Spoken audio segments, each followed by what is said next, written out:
Hi friends, welcome to अल्फाइएस। तो आज हम आज की क्लास में हम पढ़ेंगे केंद्र सरकार के बारे में। केंद्र सरकार के अंतर्गत कौन कौन से आते हैं, केंद्र सरकार में क्या क्या होता है, केंद्र सरकार के अधीन क्या क्या होता है, ये सारे जो है केंद्र सरकार का भाग क्या क्या है, ये सारे चर्चा हम इस केंद्र सरकार में करेंगे। लगभग ये जो है 2 से 3 दिन का क्लास होगा। 2 से 3 दिन का क्लास में हम जो है केंद्र सरकार के बारे में विस्तृत रूप से जानकारी हासिल कर लेंगे। ठीक है, तो हम जानते हैं कि जब हमारा संविधान 26 जनवरी 1950 को लागू हुआ तो इसमें था 22 भाग, 12 अनुसूची और 395 अनुच्छेद। ये जो है भारतीय संविधान के जब 26 जनवरी 1950 को लागू हुआ उस समय था। तो केंद्र सरकार का जो चर्चा है भाग 3 में, केंद्र सरकार का जो चर्चा किया गया है भाग 3 में किया गया है। केंद्र सरकार के अंतर्गत क्या क्या होता है इस पर चर्चा करेंगे। सबसे पहले राष्ट्रपति। केंद्र सरकार में जो होता है प्रथम व्यक्ति, केंद्र का प्रथम व्यक्ति या देश का प्रथम व्यक्ति जो होता है राष्ट्रपति होता है, या first person of country, our country. प्रथम व्यक्ति, हमारे देश का प्रथम व्यक्ति कौन होता है? राष्ट्रपति। उसके बाद आता है उपराष्ट्रपति, उसके बाद आता है प्रधानमंत्री, केंद्रीय मंत्रिमंडल,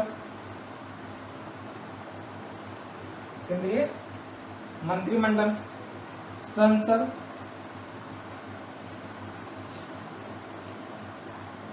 संसद की समितियां,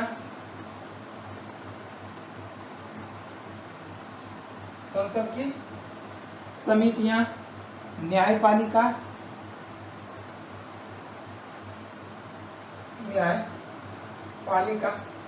महान्यायवादी। ये जो आता है सब केंद्र सरकार में आता है। तो जो पहला चैप्टर जो है केंद्र सरकार का प्रथम भाग राष्ट्रपति के बारे में हम चर्चा करेंगे। राष्ट्रपति का जो चुनाव होता है किस प्रक्रिया द्वारा होता है? एक मिनट।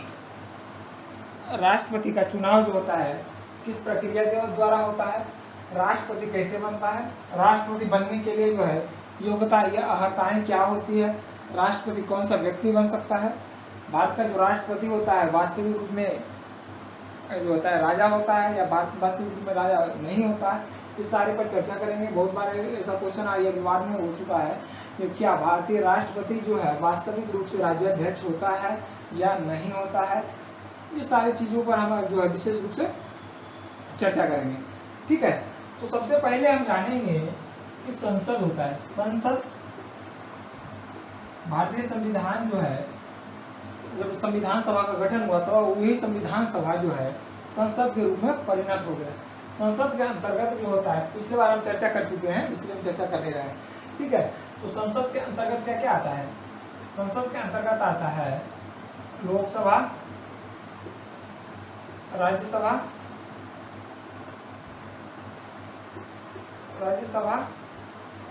और राष्ट्रपति।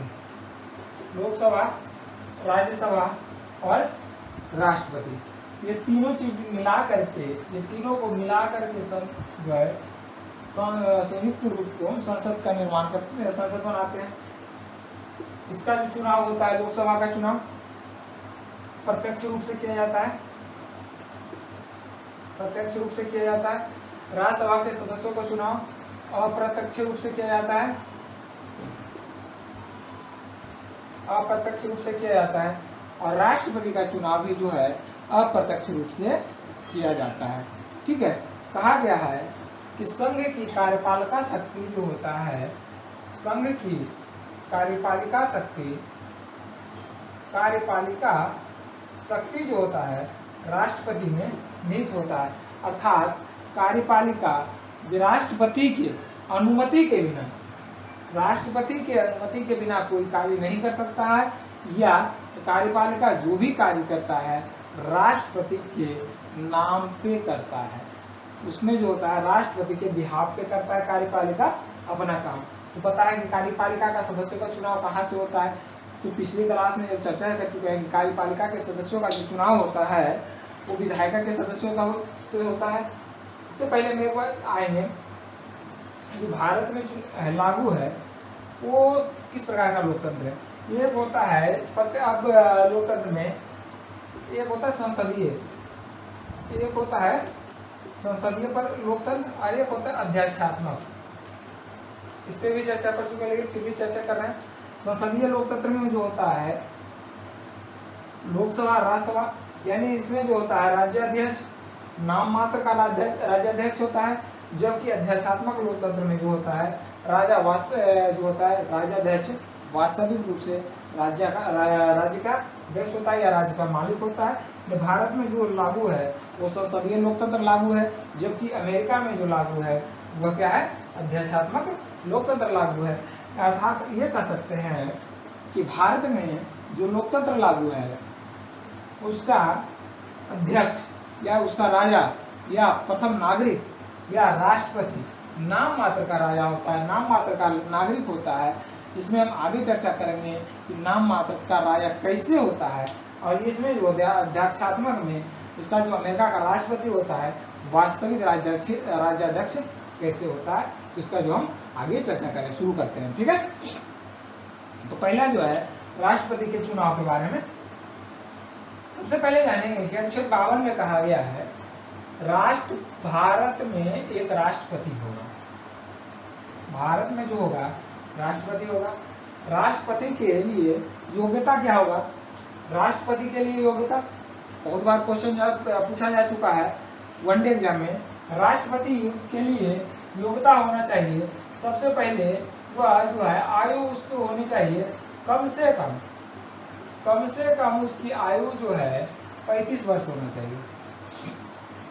राष्ट्रपति की आयु 35 वर्ष होना चाहिए। दूसरा, लोकसभा या राज्यसभा के सदस्य के चुने जाने की योग्यता या अर्हता रखता हो। ठीक है, चुने जाने की योग्यता या अर्हता रखता हो। तीसरा, पागल या दिवालिया ना हो। चौथा, पागल या दिवालिया ना हो। चौथा बहुत इंपॉर्टेंट है, भारत का नागरिक हो। भारत का नागरिक हो। भारत का नागरिक हो। ये नहीं है कि अगर कोई जो बाहरी व्यक्ति भी भारत की अगर नागरिकता प्राप्त कर लेता है तो भारत के नागरिकता प्राप्त करने के लिए मगर करने के बाद जो है राष्ट्रपति का चुनाव लड़ सकता है। लेकिन वैसे जो है सबसे महत्वपूर्ण होता है कि भारत का नागरिक होना अनिवार्य होता है। भारत का अगर नागरिक नहीं है तो वह राष्ट्रपति का चुनाव नहीं लड़ सकता है। ये हो गया। अब कहता है कि राष्ट्रपति का चुनाव जो होता है एक निर्वाचक मंडल के द्वारा होता है। चुनाव राष्ट्रपति का जो चुनाव होता है निर्वाचक मंडल के द्वारा होता है। निर्वाचक मंडल, इलेक्टोरल कॉलेज। ठीक है, निर्वाचक मंडल के द्वारा होता है। इस मंडल में क्या क्या होता है, कौन कौन से सदस्य इसमें जो है भाग ले सकते हैं। बहुत इंपॉर्टेंट है कि राष्ट्रपति के निर्वाचक मंडल में जो शामिल होते हैं यानी जो राष्ट्रपति के चुनाव में भाग लेते हैं वो कौन कौन से हो सकते हैं। राष्ट्रपति के चुनाव में कौन कौन भाग ले सकता है। राष्ट्रपति के चुनाव में भाग ले सकता है लोकसभा के निर्वाचित सदस्य। लोकसभा के निर्वाचित सदस्य। दूसरा, राज्यसभा के निर्वाचित सदस्य। तीसरा हो गया विधानसभा के निर्वाचित सदस्य। विधानसभा के निर्वाचित सदस्य। और जो चौथा हो गया सबसे महत्वपूर्ण, 2 केंद्र शासित प्रदेश है दिल्ली तथा पांडिचेरी। दिल्ली तथा पांडिचेरी के विधानसभा के निर्वाचित सदस्य ही राष्ट्रपति के निर्वाचक मंडल में के सदस्य होते हैं और वही जो है राष्ट्रपति के चुनाव में क्या करते हैं, भाग लेते हैं, राष्ट्रपति के चुनाव में अपना मतदान करते हैं। और सबसे इम्पोर्टेंट है कि राष्ट्रपति का जो चुनाव होता है, बहुत बार क्वेश्चन पूछा जा चुका है वनडे एग्जाम में, खास करके राज्य लोक सेवा आयोग में, वो भी चाहे उत्तर प्रदेश राज्य लोक सेवा आयोग हो या राजस्थान राज्य लोक सेवा आयोग हो, बिहार राज्य लोक सेवा आयोग हो, ये तीनों जगह जो है एग्जाम में ये क्वेश्चन कई बार रिपीट हो चुका है। इसलिए इस क्वेश्चन पर जोर दे रहा हूं कि निर्वाचक मंडल में कौन कौन से भाग लेते हैं। यहाँ याद रखिएगा निर्वाचित सदस्य, निर्वाचित सदस्य एक होता है निर्वाचित, एक होता है मनोनीत। मैं आगे बताऊंगा।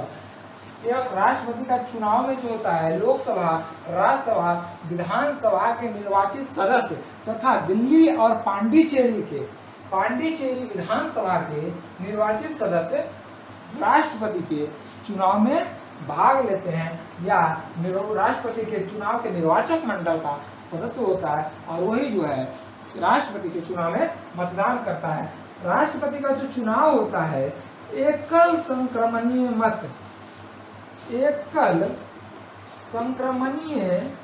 मत द्वारा अप्रत्यक्ष रूप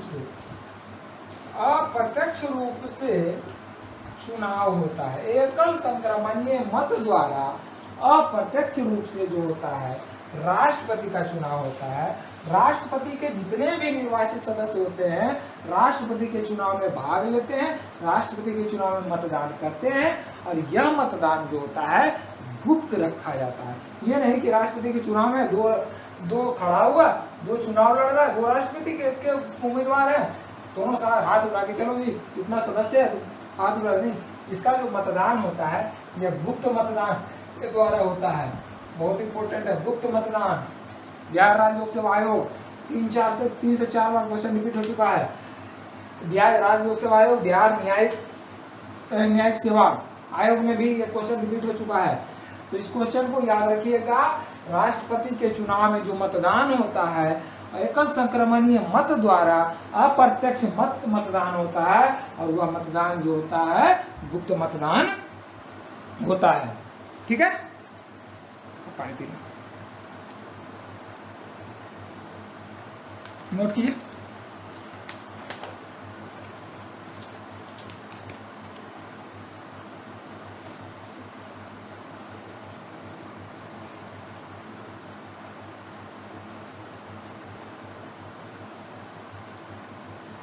चलिए आगे।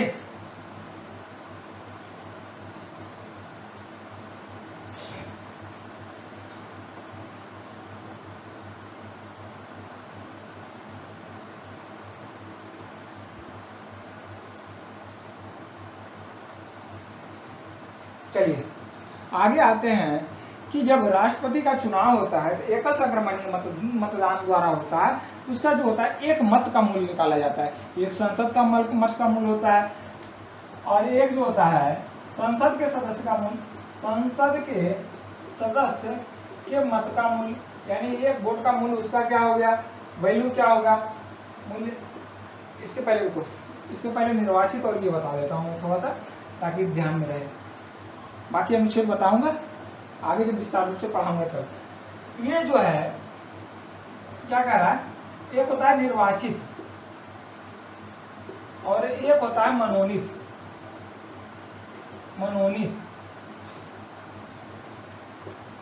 निर्वाचित सदस्य होता है जिसके चुनाव द्वारा सदस्यों को चुना जाता है, मतदान के द्वारा सदस्यों का चुनाव किया जाता है, उसे निर्वाचित कहा जाता है। मनोनीत हो गया कि राष्ट्रपति द्वारा, मनोनीत यानी विशेष क्षेत्र में योग्यता रखता है। कोई व्यक्ति अगर विशेष क्षेत्र में योग्यता रखता है तो वह क्या, राष्ट्रपति उसे राज्यसभा के लिए क्या करता है, मनोनीत करता है। राष्ट्रपति राज्यसभा में 12 सदस्यों को मनोनीत करता है जो कला, विज्ञान या जो है समाज सेवा में विशेष योगदान रखता है, विशेष योग्यता रखता है, विशेष सेवा का भाव रखता है। तो उसके लिए क्या करता है, राज्यसभा में राष्ट्रपति 12 सदस्यों का मनोनीत करता है। जैसे बहुत सारे क्षेत्र में सचिन तेंदुलकर को देखो राज्यसभा का सदस्य है, जयप्रदा को देखो राज्यसभा का सदस्य है, उसके बाद और देखो आपका रेखा हो गया राज्यसभा का सदस्य हो गया। ये जो है किसके लिए, 12 सदस्यों का विशेष क्षेत्र में वो अपना लग रहा है, उसको राज्यसभा उसके लिए राष्ट्रपति उसको मनोनीत करता है। कितने सदस्य होते हैं, 12 सदस्य होते हैं। और ये जो होता है 12 सदस्य राष्ट्रपति के चुनाव में भाग नहीं लेता है। उसी प्रकार लोकसभा में राष्ट्रपति 2 ओंगल भारतीय को नियुक्त करता है। ये ओंगल भारतीय होता है, ब्रिटिश भारतीय नागरिक जो होता है, इसका जनसंख्या कम होने के कारण, इसकी संख्या कम होने के कारण 2 सदस्यों को लोकसभा में राष्ट्रपति मनोनीत करता है। अर्थात टोटल सदस्य जो है 14 सदस्य को राष्ट्रपति द्वारा मनोनीत किया जाता है। और यह 14 सदस्य जो होता है, संसद के 14 सदस्य, अगर क्वेश्चन ये भी आता है कि संसद के कितने सदस्य राष्ट्रपति के चुनाव में मतदान नहीं कर सकते हैं, तो राष्ट्रपति के चुनाव में संसद के 14 सदस्य जो होता है मतदान नहीं कर सकता है। ठीक है, तो ये आ गया निर्वाचित और मनोनीत सदस्य। ठीक है, आगे क्वेश्चन आगे आता है, एक विधायक के मत का मूल्य क्या होता है। एक विधायक के मत का मूल्य होता है राज्य की कुल जनसंख्या। विधायक के मत का मूल्य क्या होगा, पहले विधायक आते हैं, राज्य की कुल जनसंख्या, राज्य की कुल जनसंख्या, राज्य की कुल जनसंख्या मतलब राज्य की टोटल कितना जनसंख्या है, तथा राज्य विधानसभा के निर्वाचित सदस्य तथा राज्य विधानसभा के निर्वाचित सदस्य गुने 1/1000। ये जो हो गया एक विधायक के मत का मूल्य हो गया। उसी प्रकार जो होता है एक संसद के मत का मूल्य क्या होगा। संसद मतलब उसका राज्य से कोई मतलब ही नहीं है। संसद के सदस्य का मूल्य क्या होगा, संसद के सदस्य का मूल्य क्या होगा, अब बताइए, इसी से निकल जाएगा। संसद के सदस्य का मूल्य होता है सभी विधायकों की मतों का मूल्य, उन्हें सभी विधायकों के मतों का मूल्य बटे संसद में निर्वाचित सदस्यों की संख्या। संसद में निर्वाचित सदस्यों की संख्या, संसद में निर्वाचित सदस्यों की संख्या का जो होता है वह एक संसद के मत का मूल्य होता है। ठीक है, इसे जो कहा जाता है अनुपातिक प्रतिनिधित्व, इसको कहा जाता है अनुपातिक प्रतिनिधित्व। अगर पूरा क्वेश्चन बोला जाए कि राष्ट्रपति का जो चुनाव होता है किस विधि द्वारा होता है, तो राष्ट्रपति का चुनाव जो होता है अनुपातिक प्रतिनिधित्व द्वारा एकल संक्रमणीय मत के अनुसार गुप्त मतदान होता है, जो अप्रत्यक्ष होता है। अप्रत्यक्ष चुनाव के या प्रत्यक्ष चुनाव होता है, उसी के तहत राष्ट्रपति का चुनाव होता है। राष्ट्रपति के चुनाव के बाद जो होता है कोई सदस्य अगर चुनाव लड़ रहा है, 2 सदस्य या 2 से अधिक सदस्य चुनाव लड़ रहा है, तो एक जो है निश्चित मत को प्राप्त करना होता है। एक निश्चित मत को क्या होता है, एक निश्चित मत मतलब क्या होता है, एक निश्चित मत मतलब होता है कुल वैध मत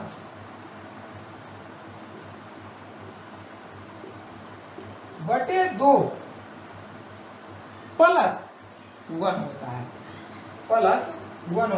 यानी टोटल वैलिड मत बटे 2 प्लस 1। ये जो होता है, ये जो होता है एक निश्चित मत को प्राप्त करता है। अगर कोई प्रत्याशी एक निश्चित मत को प्रदान नहीं किया जाता, प्राप्त कर पाता, पहले राउंड चुनाव जो पहले चुनाव हुआ चुनाव के बाद वोटिंग की गणना होगी, वोटिंग का गणना हो रहा है, जैसे ये क्या कर रहा है, ये चुनाव अलग हो रहा है, ये जो हो रहा है प्रतिनिधित्व प्रणाली के द्वारा, ये जो होता है अनुपातिक प्रतिनिधित्व।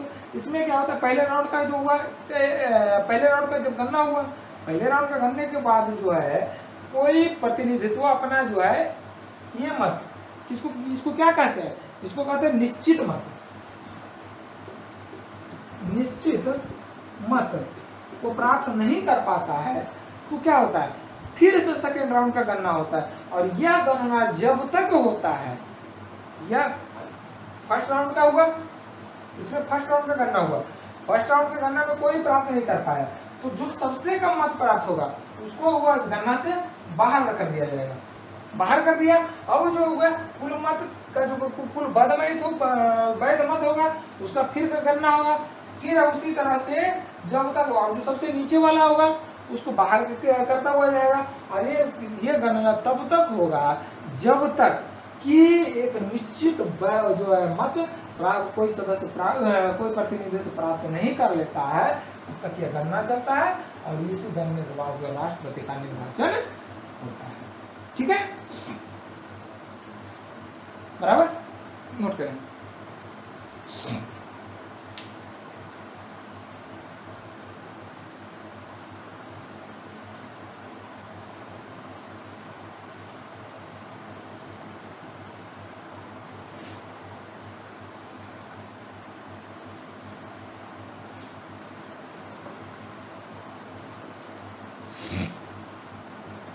हो गया,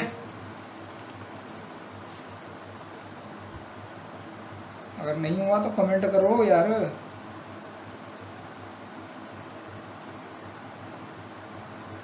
इतना देर लगाओगे तो कैसे होगा।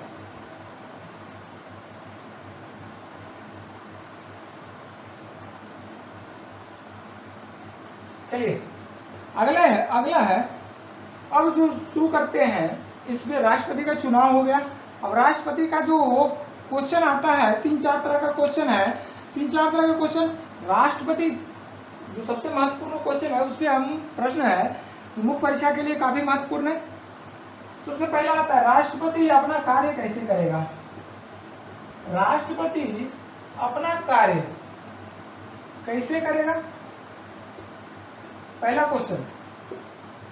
दूसरा क्वेश्चन होता है, क्या राष्ट्रपति मंत्रिपरिषद का सलाह मानने के लिए बाध्य है। क्या राष्ट्रपति मंत्रिपरिषद का सलाह मानने के लिए बाध्य है या नहीं, बाध्य है या नहीं।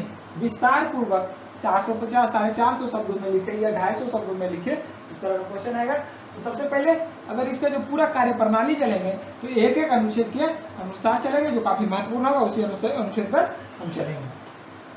ठीक है,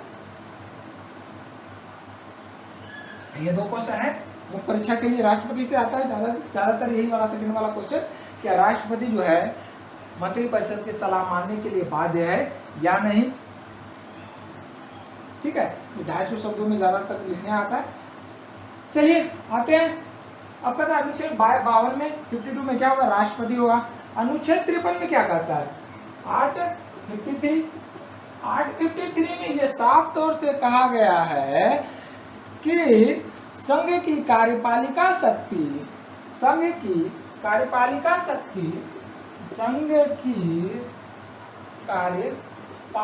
शक्ति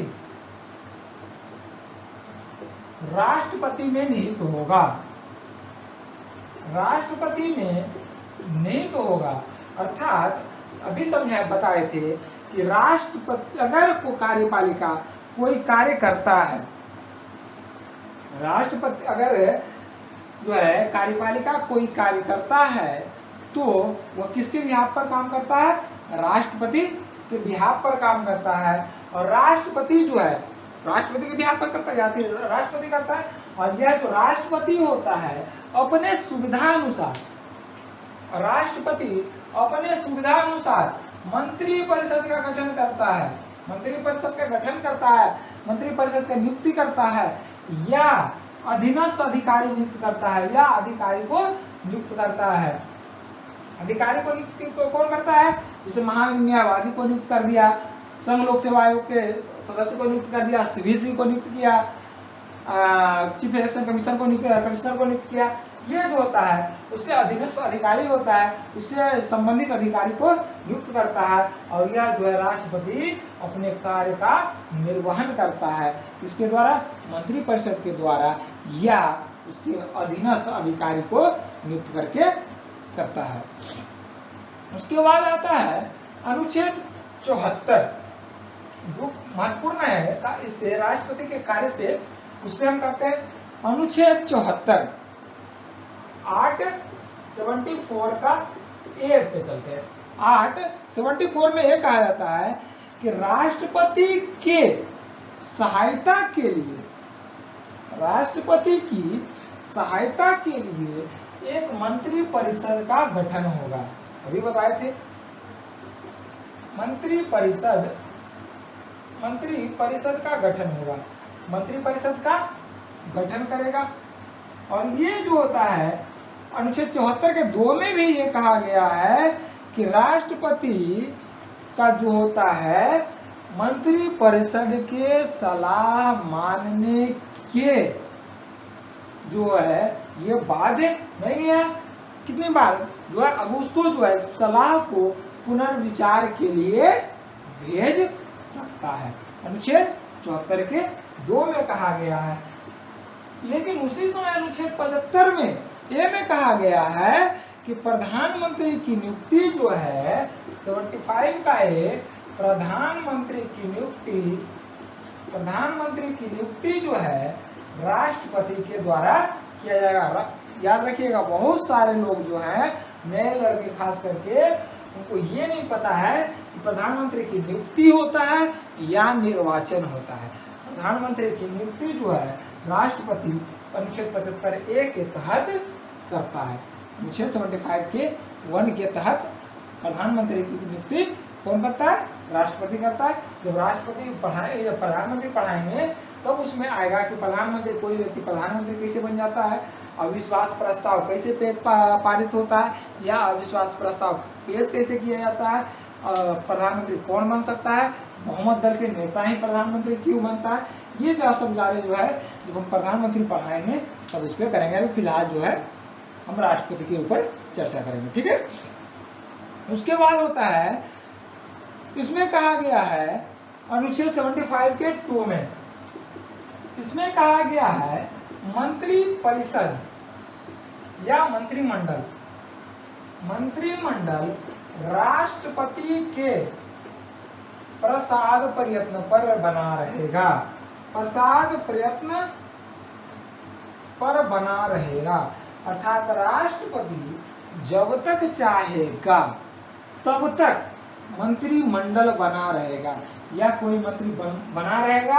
अगर राष्ट्रपति चाहेगा कि उस मंत्री को बर्खास्त करना है, इस्तीफा अगर कोई मंत्री नहीं दे रहा है, वैसे तो इस्तीफा मांगा जाता है, लेकिन अगर कोई इस्तीफा नहीं दे रहा है मंत्री, तो उसे क्या कहा जाए, उसे क्या करा जाएगा?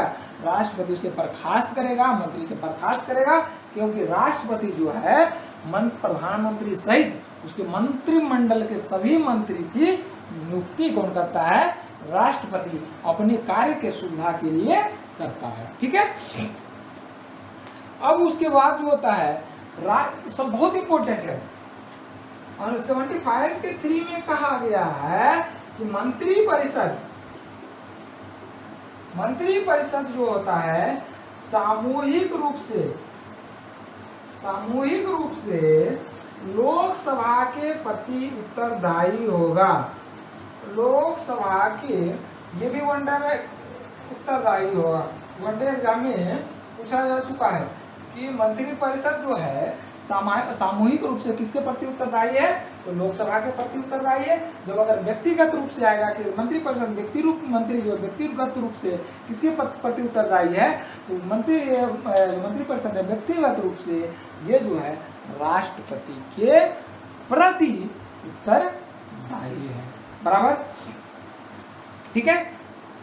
अब क्वेश्चन आता है, एक बहुत इंपॉर्टेंट अभी बताए थे कि राष्ट्रपति जो होता है, क्या राष्ट्रपति मंत्रिपरिषद की बात को मानने के लिए बाध्य है या नहीं? राष्ट्रपति जो है मंत्रिपरिषद की बात को, एक मिनट गला सूख रहा है,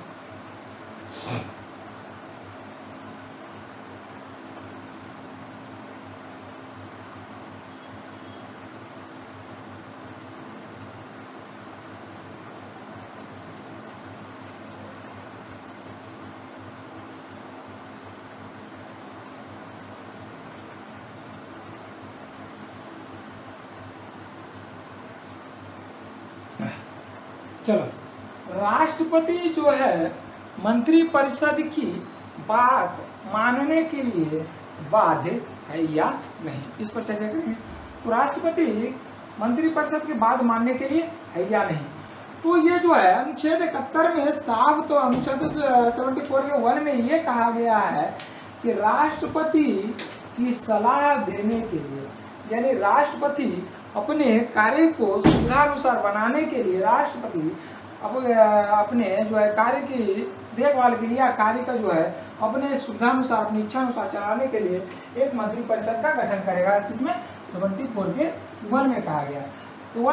और इसमें यह कहा गया है कि संसदीय जो लोकतंत्र होता है उसमें कहा गया है कि जो राज्याध्यक्ष होता है, राज्याध्यक्ष जो होता है नाम मात्र का राज्याध्यक्ष होता है, नाम मात्र का राज्याध्यक्ष होता है, सबसे पहले बताए थे। और इसी में हम समझ जाएंगे कि नाम मात्र का राज्याध्यक्ष कैसे है, भारत का राष्ट्रपति जो है नाम मात्र का राज्याध्यक्ष कैसे है।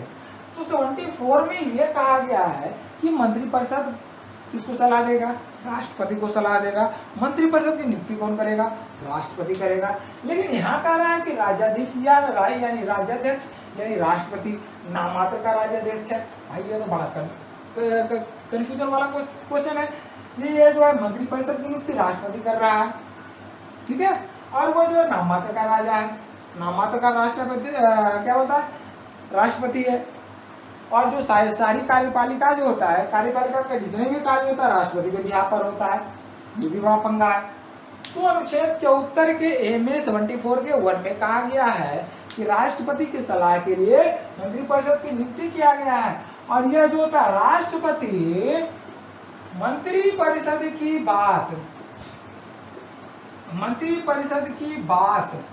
मानने के लिए बाध्य है। यानी जो है राष्ट्रपति मंत्रिपरिषद के सलाह के बिना, राष्ट्रपति मंत्रिपरिषद के सलाह के बिना कोई भी निर्णय नहीं ले सकता है।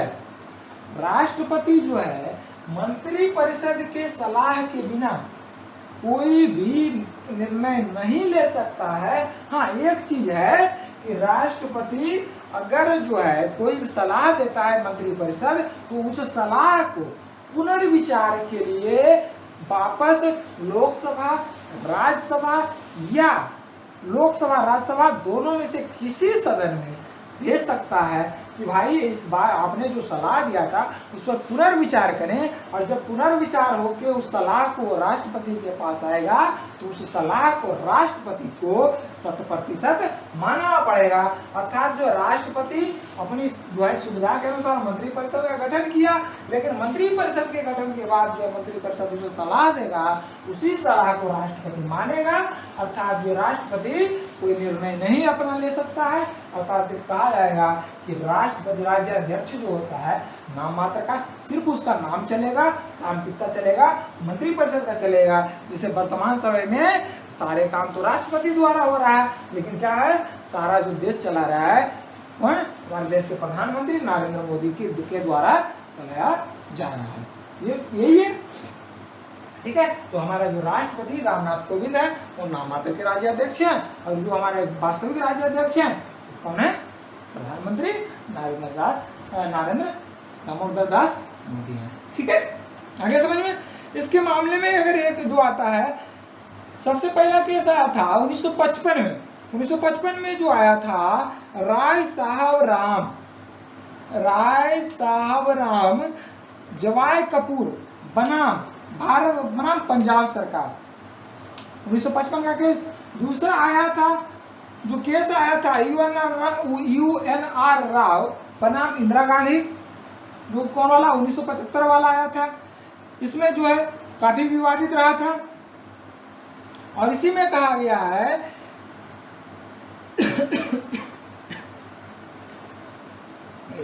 यार,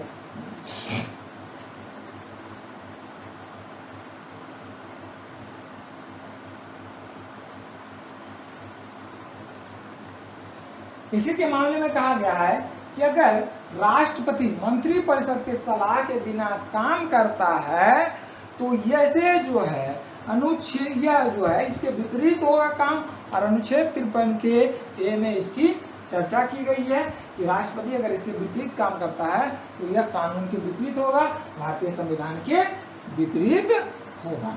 ठीक है, बराबर। चलो बाकी जो है नेक्स्ट डे क्लास करेंगे, टाइम काफी हो गया। दूसरा बात हमारा जो है खांसी आ रहा है, थोड़ा सा गला सूख रहा है, तो बाकी जो है नेक्स्ट डे क्लास करेंगे, काफी इंपॉर्टेंट है, क्योंकि 3 से 4 क्लास में, एक क्लास में ज़्यादा पजल हो जाएगा, ज़्यादा पजल होने की जरूरत नहीं है, हमारा जो है धीरे धीरे करना है।